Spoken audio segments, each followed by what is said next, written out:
हरिओम.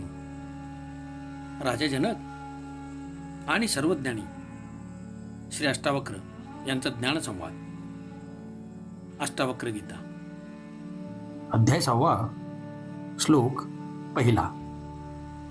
आकाशवदंतो अहम घटवत प्राकृत जगत इति ज्ञानम तथैतस्य न त्यागो न ग्रहोलयः.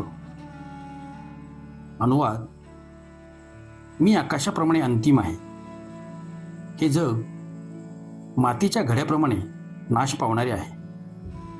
याप्रमाणे ज्ञान झाल्यावर त्याचे ग्रहण करणे किंवा त्याग दोन्ही नाही. विवेचन. ह्या प्रकरणाच्या आधी आपण पाहिले की महाज्ञानी गुरु अष्टावक्र महाराज हे पाहून संतुष्ट होतात की राजा जनकाने खरोखरीच आत्मज्ञान प्राप्त केले आहे. तदनंतरच ते मुक्ती मिळविण्याचे सूत्र राजा जनकास समजावून सांगतात. त्याचवेळी ते अप्रत्यक्षपणे राजा जनकाला मोक्षप्राप्तीची इच्छा आहे काय याचीही परीक्षा घेत असतात. कारण जर इच्छा अजूनही शिल्लक असेल तर अद्याप मोक्ष प्राप्त झालेला नाही. ज्या अवस्थेत काहीही प्राप्त करण्याची इच्छा नाही, काहीही त्याग करण्याची इच्छा नाही, राग नाही किंवा विराग नाही, आसक्ती नाही किंवा विरक्ती नाही, एवढेच काय पण विश्वही नाही व मुक्तीही नाही, अशा चित्ताच्या शून्य अवस्थेलाच मोक्ष किंवा मुक्ती म्हणतात. अशा अवस्थेला पोहोचलेली व्यक्ती म्हणजे केवळ शुद्ध चैतन्य होय. समाधी अवस्थेत जेव्हा मनुष्य शून्यावस्थेत पोहोचतो तेव्हाच त्याला ब्रह्मा व आत्मा यांच्या ऐक्याचा बोध होतो. त्या अवस्थेतील साधक केवळ व्यक्ती न राहता तो स्वतःच समष्टीशी एकरूप होतो.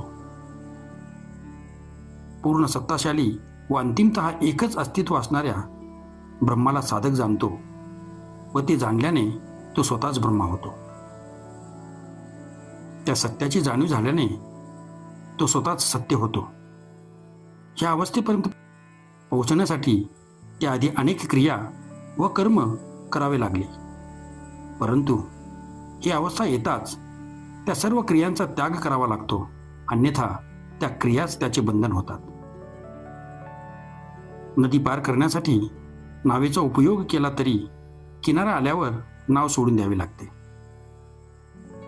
किनारा आल्यावरही नावेला न सोडणे हा मूर्खपणाच होईल. या अवस्थेला पोहोचल्यावर शास्त्र, कर्मविधी, कर्मकांड, ध्यान, धारणा, समाधी वगैरे सर्व बाबींचा त्याग करावा लागतो. कारण त्यांची उपयोगिता तेव्हाच संपुष्टात आलेली असते. ज्ञानप्राप्तीसाठी त्यांचा उपयोग होता, आता ते सर्व निरर्थक होऊन जाते. पूजा, मंदिर, उपासना सर्व काही व्यर्थ होते. जीवनात त्याचा उपयोग आहे, मोक्षमार्गात त्याचा काही उपयोग नाही. जागृत अवस्था यावी यासाठी सुख दुःख वगैरे सर्व द्वंद्वाचा त्याग करून शांतीचा अनुभव घेऊन जागृत व्हायचे असते. अष्टावक्र महाराज जनकाला मुक्तावस्थेची माहिती देण्यासाठी जो उपदेश करतात त्यास प्रतिसाद म्हणून राजा जनक त्यास उत्तर देतो की मी शरीर नसून आत्मा आहे.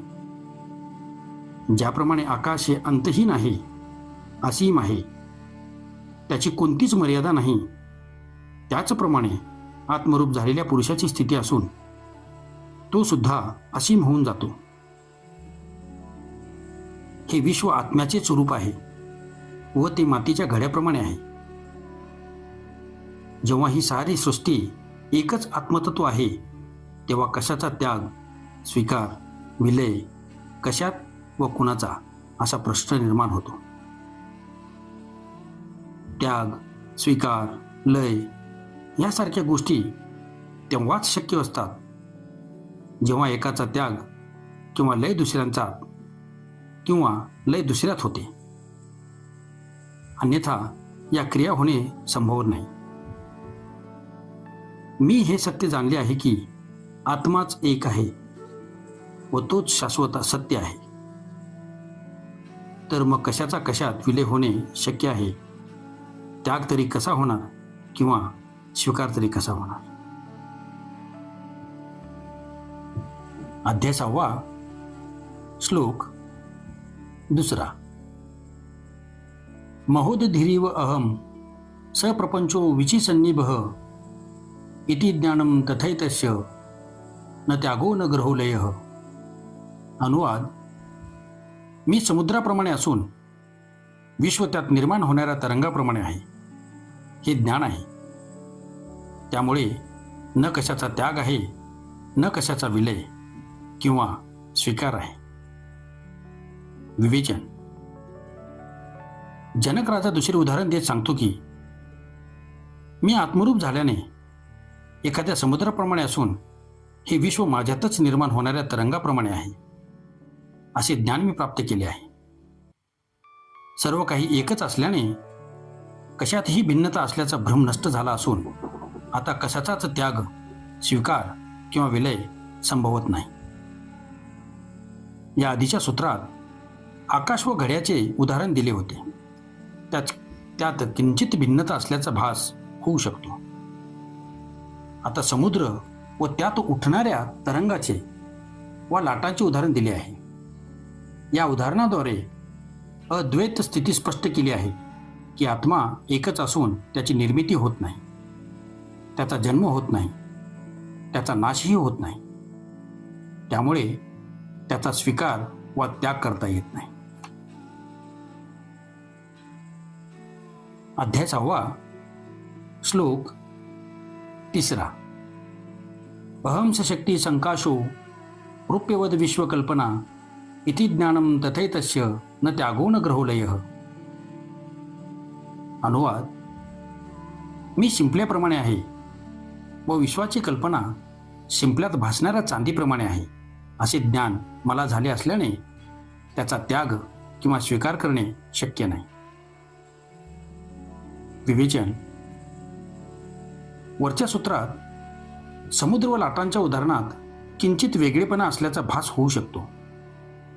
म्हणून राजा जनक अधिक स्पष्टतेसाठी 3ऱ्या उदाहरणाचा उपयोग करतो, कारण लाटांचा विलय समुद्रात होणे शक्य असते, परंतु मी म्हणजे आत्मा शिंपल्याप्रमाणे सत्य असून या विश्वाची कल्पना त्यावर केवळ कल्पनेने भासमान होणाऱ्या चांदीच्या भ्रमाप्रमाणे आहे, जे अस्तित्वात नाही व केवळ भ्रम आहे. त्याचा कशाचा स्वीकार व कशाचा त्याग होणार, हेच राजा जनकाने प्राप्त केलेले ज्ञान आहे. अध्याय 6 श्लोक 4. अहम वा सर्व भूतेषु सर्वभूतान्य यथो मयी इति ज्ञानम तथैतस्य न त्यागो न ग्रहोलयः. अनुवाद: मी सर्व जीवामध्ये असून हे सर्व जीव माझ्यामध्ये आहेत, असे मला ज्ञान प्राप्त झाले असल्याने त्याचा त्याग नाही किंवा स्वीकार नाही वा विलय नाही. विवेचन: वरील 3 सूत्रात 3 उदाहरणे देऊनही मुद्दा पूर्णपणे स्पष्ट होऊ शकला नाही, कारण प्रत्येक उदाहरणात थोडा थोडा अन्य भास होण्याची शक्यता आहे. यास्तव राजा जनक या शेवटच्या 4थ्या उदाहरणाने हे स्पष्ट करतो की मी आत्मरूप असल्यामुळे सर्व साकार पदार्थात जीवात असून ते सर्व माझ्यात आहेत. आत्मा आणि सृष्टीची अशी अभिन्न स्थिती आहे. हे सर्व साकार जीव पदार्थ शारीरिक रूपात वेगवेगळे प्रतीत होत असले तरी ते सर्व माझेच रूप आहेत. रूप आणि अरूप, सूक्ष्म व स्थूल, निराकार व साकार यांच्यात तत्वतः काहीच फरक नसतो. ओम शांती शांती शांती.